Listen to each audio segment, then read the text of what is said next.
चला चला कपाळातले ड्रेस आणि सगळ्या साड्या काढून ठेवा वर. आता तुम्हाला रोज एका घरी जायचंय, मला पण जायचंय. तर आज माझा पहिला दिवस हळदी कुंकवाचा.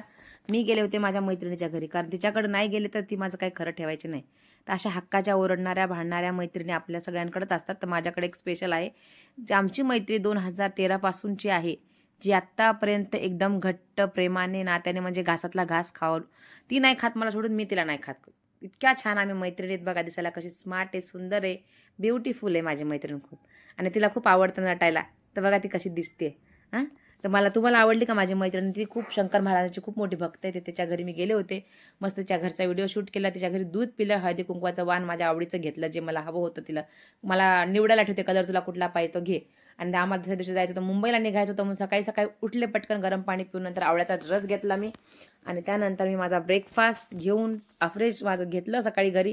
आणि त्यानंतर निघाली, तेव्हा बघा आमची चार्ली कशी माझ्या मागे लागली होती. आमची चार्ली कुठंही जाऊ द्या, खिडकीतून येते आणि मागं लागते, जाऊ नको म्हणते. मला तर कुठं जाऊ नकोच म्हणते ती. आणि मला पण तिला सोडून जायला आवडत नाही. तिला पण सोबत घेऊन जायचं होतं, पण म्हणलं संध्याकाळी उशीर होईल, येताना लेकराचे हाल होतील, म्हणून तिला मी घेऊन नाही गेले. मग आम्ही निघालो प्रवासाला. आणि प्रवासाला निघतानाच आम्ही चाललो होतं ह्यांचं, की आता आमच्या घरी नाही का, आमच्या विकास सर म्हणतात, ती गाडी म्हणजे म्हणजे त्यांचं सर्वस्व. माझी गाडी खूप जपतात ते, तिला खूप छान ठेवतात, क्लीन ठेवतात. आणि तिला जरा सुद्धा उपाशी राहू देत नाही. एक गाडी जरी खाली गेली तिच्या पोटाची, की लगेच गाडी थांबवतात. मी म्हणलं काय तिची काळजी एवढी घेतात, त्यातली 20% माझी काळजी घेत जा म्हणजे जरा बरं. ते म्हणले तुझी काळजी घेतल्यामुळे तर तुझं एवढं वजन वाढले, तू कशाला टेन्शन घेते एवढं. तर मग मी म्हणलं चला मी पण आशात बघते, मी पण भारी आहे म्हणलं, अशी अशी थोडी स्टाईल मारली. आणि म्हणलं आता चला, आता तर प्रवास सुरू केला आणि तुम्ही लगेच CNG भरायला थांबले इथं, म्हणून आमची अशी गप्पा चालू होत्या.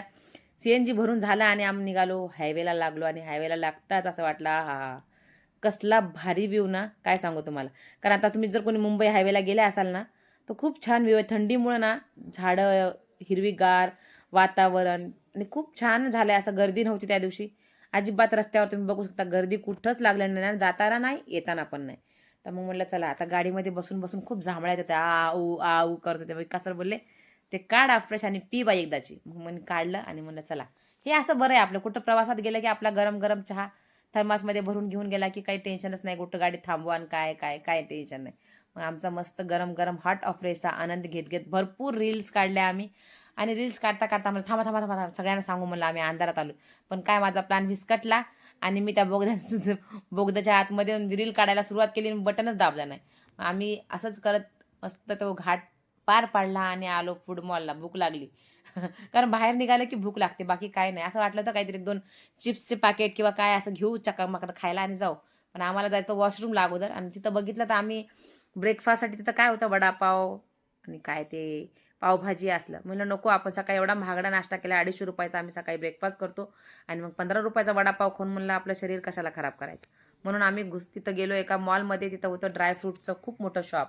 तर शॉपवाले दादा तर खूपच भारी होते. म्हणले, मी व्हिडिओ काढत होते, त्यांना विचारत होते हे काय ते काय. आणि खूप वेगळे वेगळे प्रकारचे ड्रायफ्रूट, म्हणजे मी कधी बघितले नाही ते बाहेर. थायलंडला गेले तेव्हा बघितले होते मी तिथं.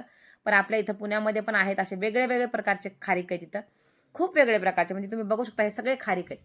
ह्याच्यामध्ये सगळ्यांचे रेट वेगळे वेगळे आणि सगळ्यांची खाण्या म्हणजे क्वालिटी पण वेगळी आहे, साईज पण वेगळी आहे.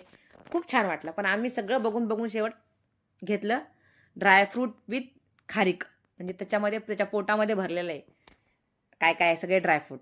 काजू, बदाम, पिस्ता, अंजीर अशा सगळ्या प्रकारचे ड्रायफ्रूट त्याच्या पोटामधले ते बी काढून त्या बियाच्या ठिकाणी ते ड्रायफ्रूट भरले. आणि खरंच खूप छान आहे. फक्त ₹700 भेटला आम्हाला ते. तर आणि ते खारीक बघू शकता तुम्ही, एक एकच आहे लेअर, ती मोठी मोठी एक एक खारीक आहे. त्यामुळे ह्यांच्या दुकानामध्ये तो बोलला, हमारे दुकान में देखो, त्या दुकानाचं नाव आहे त्या. तो म्हणत होता की भैया हमारे वीडियो को कोई लाइक ही नहीं करता, हमारे वीडियो देख के कोई आता ही नहीं. मतलब रुक जाओ, अभी मेरे यूट्यूब चॅनल पे बहुत सारे लोग देखेंगे आपका और लाईक भी करेंगे और कमेंट भी करेंगे. तुम्हाला कसे वाटले हे खारीक, तुम्ही पण कुठं अशी खारीक खाल्लेत का, नक्की कमेंट करून सांगा. मग बाहेर आलो तोपर्यंत मला चला लवकर निघावं पुढं. तर इथं आमच्या विकास सरांना तो माणूस भेटला गाडीचे स्क्रॅचेस काढणार. आणि विकास सरांना असं कोणी भेटलं की त्यांना विकास सर काय सोडत नाहीत. मग त्याच्याकडनं 2-3 स्क्रॅचेस काढून घेतले. मग त्याला बोलले, बाबा सगळे स्क्रॅचेस काढ, तुला मी पैसे देतो. किती घेणार सांगते. बोलले 500. म्हणजे हे बोलले नाही 500 नाही 300 देतो, कर. आणि त्या माणसाने प्रेमाने सगळ्या गाडी एकदम माझी क्लीन करून दिली, स्वच्छ करून दिली, कुठं स्क्रॅच ठेवला नाही. आणि त्यानंतर आलो आम्ही एका माझ्या मैत्रिणीच्या घरी. आणि तिथं आल्यानंतर पण आम्ही लगेच आलो. आमची बॅग वगैरे ठेवली तिथं.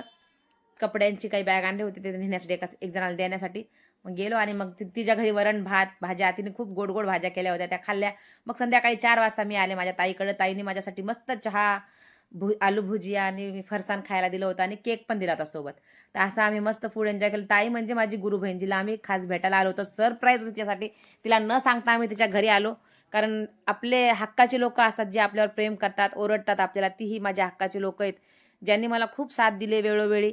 पण आता जेव्हा मी काही कामानिमित्ताने 4 वर्ष खूप बिझी झाले होते, तर सगळ्यांचा माझा कॉन्टॅक्ट जरासा कमी झाला होता. म्हणून मला आता मी सुरुवात केली, की प्रत्येकाला भेटणार जाऊन पर्सनली आणि त्यांच्या नेहमी कॉन्टॅक्टमध्ये राहणार. तर आम्ही निरंकारी सत्संग करतो, निरंकारी महाराजांची तुम्हाला माहिती आहे. तर आम्ही सगळेच जण जेवढं निरंकारी आम्ही आहोत ना, सगळे एकमेकांशी म्हणजे नाही का एक वेगळं बॉन्डिंग आहे आमचं. तर तुम्हाला पण असं वाटलं, की आमचा सत्संग समागम येऊन बघायचा असेल, तर तुम्ही सांगलीला आता येऊ शकता. सांगलीला कार्यक्रम आहे आमचा. डेट पण तुम्हाला सांगेन मी. डेट फिक्स झाली आहे. पण मी तुम्हाला सांगेन मी तिकडं कधी जाणार आहे, तुम्ही तुम्ही कसं येऊ शकता, हे सगळ्या डिटेल तुम्हाला पुढच्या व्हिडिओमध्ये देईन मी. आणि मग संध्याकाळी मस्त आम्ही निघालो आणि निघाल्यानंतर आम्हाला खूप भूक लागली होती. आणि तेव्हा जाताना पण आम्ही आमच्या गाडीला खायला घातलं, CNG भरला फुल आणि निघालो. रस्त्याने इतकं चांगलं हॉटेल, गर्दीवाला हॉटेल शोधत होतो आम्ही, की मला चला जिथं गर्दी दिसेल ना आपण त्या हॉटेलमध्ये जेवायला जाऊ. पण गर्दी कुठे दिसेच ना. मग शेवटी गर्दी तर काही भेटली नाही. हॉटेल भेटलं, तिथं आलं तसं आम्ही खाल्लं. अण्णाला नावं नाही ठेवायची, सगळ्यांनी सांगितले मला. जे मिळालं ते खा. मग अण्णाला मी नावं नाही ठेवली. जे बनवणारा होता त्याला नावं ठेवली, त्यानं नीट नाही बनवलं. मग अशा प्रकारे आम्ही जेवण वगैरे केलं. लाईव्ह घेतली तिथं मी थोडा एक अर्धा तास आणि नंतर मी घरी आले. घरी आल्यानंतर माझं बाळ बघा, मला दिवसभर नाही बघितल्यामुळे त्याचं कसं मला लाडाने हात नाही का असं करत होतं, की मम्मा मम्मा मम्मा. तुम्हाला माहीत नाही हे जीव खूप लावतात आपल्याला ही लेकरं. मग त्यानंतर मला चला आता मी कंटाळले, झोपून जायचं होतं मला. आणि खरं सांगते, तुमच्याकडे असे काही मित्रमैत्रिणी असे चांगले, जे तुम्हाला पैशासाठी नाही, तुमच्या नात्यासाठी, तुमचे नाते सांभाळण्यासाठी तुमच्या सोबत क्लोज असतील, तशा मित्रमैत्रिणी सांभाळा. आयुष्यभर तुम्हाला कशाचीच कमी पडणार नाही. आणि काही चुकीच्या लोकांपासून सावध राहा, असं माझ्या भरपूर मैत्रिणींनी सांगितलंय. आणि हा मी प्लम आणला आहे, तिथून खूप छान